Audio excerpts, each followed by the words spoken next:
were suffering from acid reflux, Uh-huh.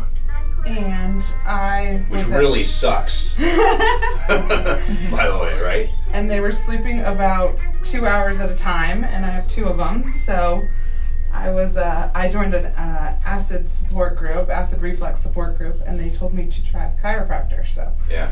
I came into Dr. Story. So how much were they puking before? They were projectile vomiting about 3 to 6 times a week. So 3 to 6 times a week, and projectile vomiting, like what's the distance? Just It was like The Exorcist. It's kind of like The Exorcist. It launched across an entire room. It would cover me front, back. Yeah. Yeah, the entire chair we were sitting on. And so what did the doctors do? Were they on? They were on Pepcid AC. Pepcid AC since when? Since birth. Since birth they were on Pepcid AC. Yeah, they're 2 months premature. 2 months premature. And so you pray to have babies, right? Yes. And then you end up with twins, and both of them are projectile vomiting, and it's actually the most frustrating thing. It's extremely. They were sleeping 2 hours at a time, which is exhausting for mom and them, and then just to have babies do this. Yeah, they were in pain. They would be crying. They would be arching their back. That was the other thing is you would notice when they were in pain they would arch. They would arch, so they would lay like this. Yeah. She won't do it right now, of course, because she's not in pain right now. Right, but of course, but she would. Yeah, she would. But nonetheless, that's how you knew. Yeah. And so what I'm going to show is basically how I analyze the spine, and we're going to do an adjustment.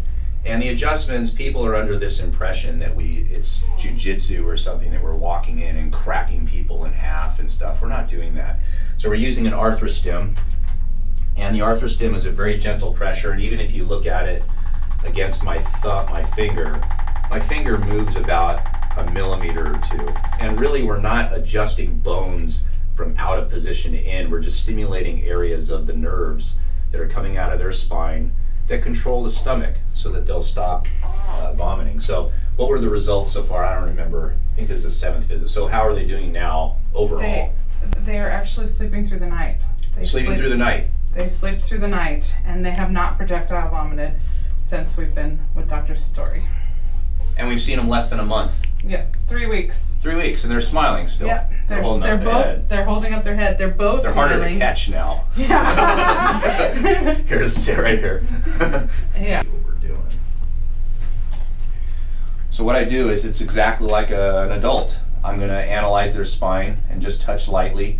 And an adult will very often squirm and not like it when you push on an area that's irritated.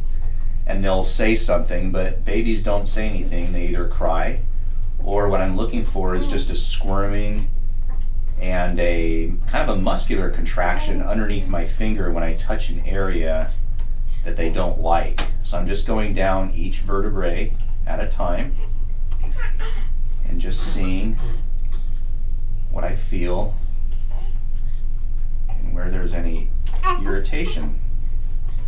And again, it's mainly more of an irritation to their nervous system that might produce some hyperactivity that causes their stomach to just not digest well. And then when it doesn't digest well, the body just wants it out. And that's how the vomiting occurs. Area on the left. So we just take this, just apply a little bit of stimulation there.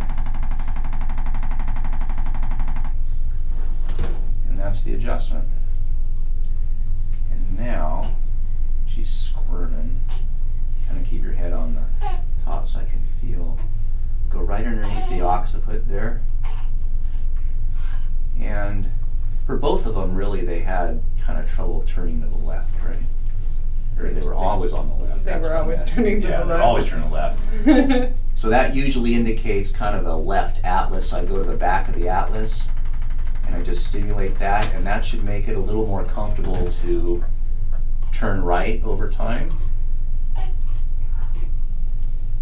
There we go. And so now I'm just going to double check my work and see if when I go over that same area, if I get that same kind of tension, muscular contraction. And I don't, so She's sucking. She's rooting, yeah. Yeah. Aren't they just the cutest things? I remember when my daughter was this cute. She's still cute. I'm saying that on camera, but she's a little harder to deal with. She's 17. I was That's gonna say why. the teenage phase. Yeah. I liked them when they were like this. Of course, that's a memory. I don't remember the 2 hours sleeping. Blakely didn't really smile until she started coming to you. Well, because pain. Yeah. We didn't realize how much pain she was in. They don't communicate per se as well right now, but once they start learning like sign language and stuff, you can start. It's amazing how much they know when you don't think they know. Especially when you're a new parent, you just don't think they're talking, but they are talking. Yeah. You know, just in their own way. And so, if you were in as much pain as they were, you wouldn't smile that much either. No. Now it's interesting, and this is not cookbook chiropractic. So what happens is they can have irritation in different areas. For example, the stomach is supplied by nerves that come out of multiple areas of the spine. So just because I adjust one area in one child doesn't mean I'm going to adjust the area. So you can't watch a video and say, oh, he adjusted T6 and therefore that's where the adjustments are. So what's interesting is both of them are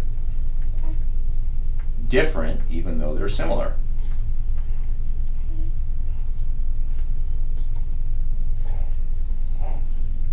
So like with Blakely, I've noticed L2 seems to be kind of the culprit most of the time. Again, very gentle. And when you first see this, you think, holy cow, what is he doing? And it's actually scarier for the parents than it is, right? Mm-hmm. Usually the babies cry less than the parents at first, until you actually feel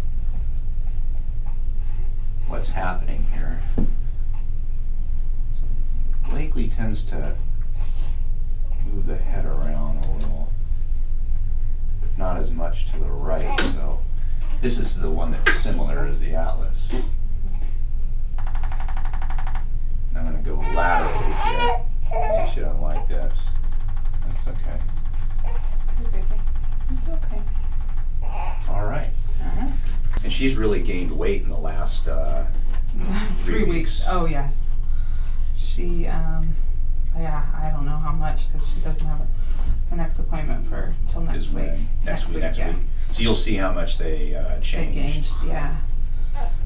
Because they went on November 6th. And that's the other thing is if you're not feeling good and you're puking up all the food, it's hard to gain weight. It's hard to gain weight, yeah. Yeah, and so if you just even if you were to reduce the puking from like 6 times a week to 2 times a week, that's that much more food that goes into the body. Oh yeah. You know, because Yeah. I've noticed with Blakely especially. She's chunky now. She gained weight. Yeah, she gained a lot of weight. Yeah. Yeah. Awesome. She's gonna be catching up to her sister real quick. Yeah. Well, it's an honor to help. It's an honor to help. Thank you, Dr. Sir. No problem. All right.